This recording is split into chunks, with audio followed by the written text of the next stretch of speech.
nakatunay kay sarap ng buhay. Kung laging may gulay, lalo talang punay. Laging meron sa bahay, ako'y kanyang inakay. Sa mundong makulay, siya'y naging patnubay. Ang damo, balot mo, sindihan, hit mo. Pagtapos mo, pasa mo, susunod ay ako.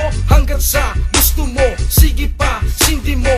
Tignan mo, mata mo, pwede ba, hilat mo. Sa iyong kalungkutan, ikaw ay ngingiti. Sa lakas ng aking tama, di na ako makauwi. Kahit gano'ng kataas o layo matatawid. Pag iyo nang dinala na sa dakong himpapawid. Sadyang ganyan lang ang weed, paborito kong damo. Kesa magmukha kang zombie pag tumira ng bato. May hindi gumagalaw at meron ding nagtitrip. Depende lang sa pagdadala, hindi ka mapipli. Aalisin ang iyong problema, ikipaliligayahin yan ay dahil marijuana nga kasi.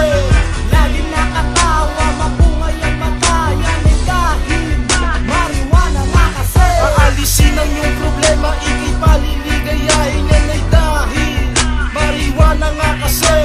Laging nakatawa, mapungay ang mata, yan ay dahil marijuana nga kasi. Di ka mahirap mahalin, kaya ikaw ay dadalhin. Haha, tignan mo ngayon, lumiliit ang paningin.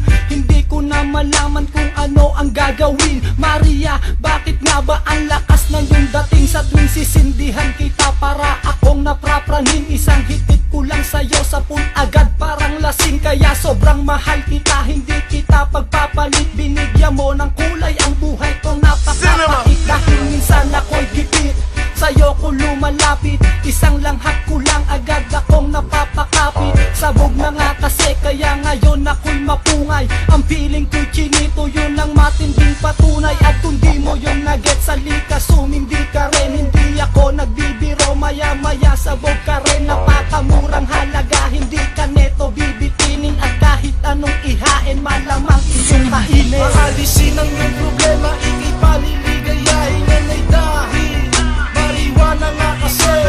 Laging nakatawa, mapungay ang mata, yan ay dahil marijuana nga kasi. Aalisin ang iyong problema, ikipaliligayahin yan ay dahil marijuana nga kasi. Laging nakatawa, mapungay ang mata, yan ay dahil marijuana nga kasi. Sa lakas mong humitit ay sumabit at naubo. Sa sobrang uwaw sa usok, hinigo pati yabo. Aminin ng totoo kung ito ba'y masama. Kalikasang may lika at di tao ang may gawa. Basta ba sigurado, hingi ikaw ang may bitbit. Sa dahong nagpapakalma sa iyong bawat paghit. Masyado na kong